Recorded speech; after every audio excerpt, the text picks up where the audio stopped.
Diamondvale, Shattered Memories. By Eric Hua. Chapter 22. Unlikely Encounter. Saivik and Ajay were breathing heavily as they had been battling the speedy Geode-Mutant with all their effort. In contrast, their opponent had barely broken a sweat, and to make matters worse, Myla was not prepared mentally to face her opponent. She didn't want to harm the creature knowing it was Amrita. Sensing her weakness, the speedster appeared in front of Myla, but Saivik managed to intercept and block the attack. Saivik then pushed his opponent back a few feet so he could speak with Myla. He told her to either fight alongside them or stay out of the way. Their enemy, who had been pushed back, grew furious. The Geode-Mutant channeled its energy and began circling the three fighters at high speed. It was so fast, it created a tornado that pulled them in. Ajay dug both his hatchets against the ground and he held on tight. Saivik was able to drive the end of his electrical staff to the ground to prevent him from getting pulled away. But Myla didn't have anything to hang on to, so she was taken away by the tornado, which carried her in the air, flinging her to a different location. Ajay was worried about Myla, but Saivik grabbed him by the shoulders and explained that if he wanted to help Myla, they had to first defeat the enemy that stood in their way.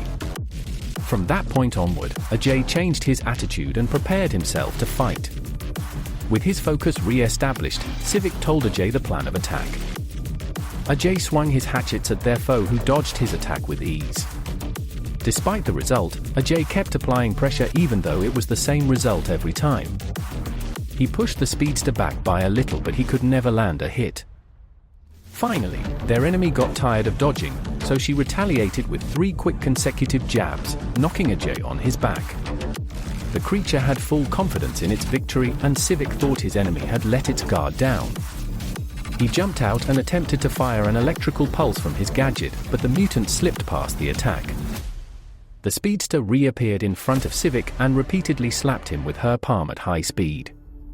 Saivik was heavily beaten and dropped near a pond where he lay unconscious. The Geode-Mutant then turned around and moved towards Ajay. With him lying on his back, the beast saw Ajay as no threat. She had her guard down, and this was where Ajay capitalized by going for the enemy's legs, knocking her down. The speedster fell into the pond and was picking herself up. She was looking to get back at Ajay, but then she noticed that Saivik was now up and standing at the pond with his electrical staff. That was when she realized that Saivik had this plan from the start. He drove his weapon into the pond, and once it made contact with the water, even the humanoid speedster couldn't outrun electricity. The high voltage was delivered through her entire body, and the enemy collapsed into the water. Both Ajay and Saivik were lying on the floor, and they could relax for a bit after the effort they exerted. They laughed at the irony that not too long ago, Saivik was hunting Ajay down as a fugitive. Now, they fought alongside one another, and some of their memories from years ago returned. Ajay was so lost in his mind that he wasn't aware that his enemy was now standing behind him. Thankfully, Saivik reacted by pushing Ajay to safety, but for his action, the speedster struck Saivik in the liver. Finally, Ajay snapped out of his trance, and when he returned to reality, he saw Saivik lying unconscious after saving him. He couldn't forgive himself, thinking Saivik's current situation was all his fault. Overwhelmed with emotions, Ajay fell to his knees. His opponent slowly walked up to him, thinking he was finished, but that was not the case.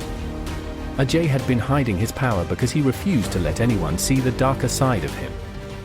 But with no one else around, he could freely use his technique. Both his hatchets and the geode stone he had began to flow with energy. His opponent didn't think it was possible, but her eyes were not deceived. Ajay, a Sapphire-ranked student, could use Geode Breaker. His 2 hatchets combined into one giant axe, and his eyes were glowing. When he lifted his new weapon, a tremendous upward force could be felt by his enemy.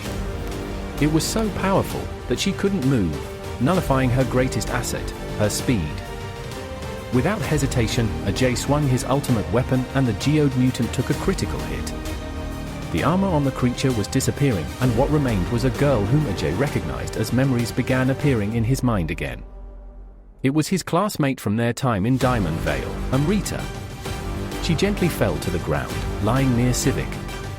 Seeing them both safe, Ajay's geode breaker disappeared, but he had exhausted too much energy. His fatigue caught up to him, so he fell asleep and joined Saivik and Amrita on the ground.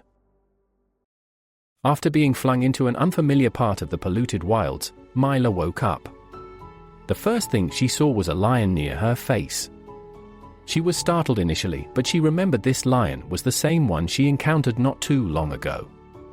She thanked the lion for his efforts, but she also noticed a girl covering herself with a hood. Myla was taken back by her aloofness. She didn't have a positive impression of her until she noticed some drinking water was placed near where she woke up, and some of her wounds had been taped up. There was no way the lion did that for her. It had to be Keira. She took the water, and after rehydrating herself, she thanked the little rogue and began her search for everyone else.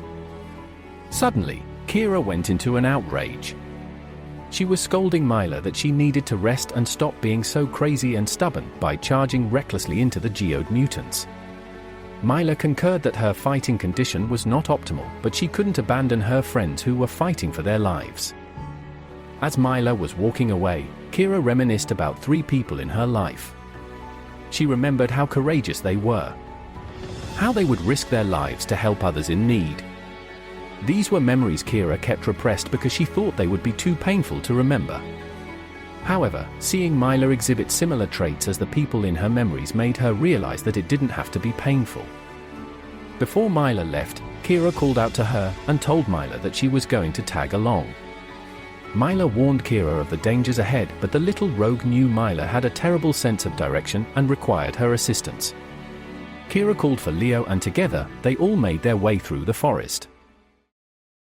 Deep within the polluted wilds was a hidden laboratory filled with test subjects and vials of extracted geode stones. The lone scientist continued to go about his work when someone entered his lab. It was Headmaster Volis who, upon entering, told Dr. Vihon that there were no longer going to be any test runs. He wanted the scientist to proceed with the experiment now. Vihon explained to Volis that they were still lacking another subject in order to proceed with the experiment. Immediately, Volis grabbed Vihon by the throat. He was prepared to use the scientist to move forward with the operation, but stopping him was someone who had broken through the door. Suddenly, Rice appeared in front of the headmaster. Volis was caught off guard for a moment, and he reacted by throwing a punch that clashed against his opponent's fist. The impact of their attack sent Vihon into the air.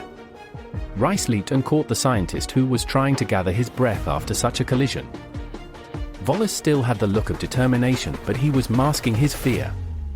Rice was a much greater threat now as opposed to their encounter from years ago. He was readying himself for a difficult battle, but Rice put down the scientist and signaled to Volis that he had no intention of fighting. Volis thought it might have been one of his tricks, but Rice explained that he arrived alone to help him. The headmaster laughed as he told Rice that there was nothing he could do or say that would change his mind about the experiment. That was when Rice said something that stunned even the headmaster. He said he would volunteer to be the subject in the experiment.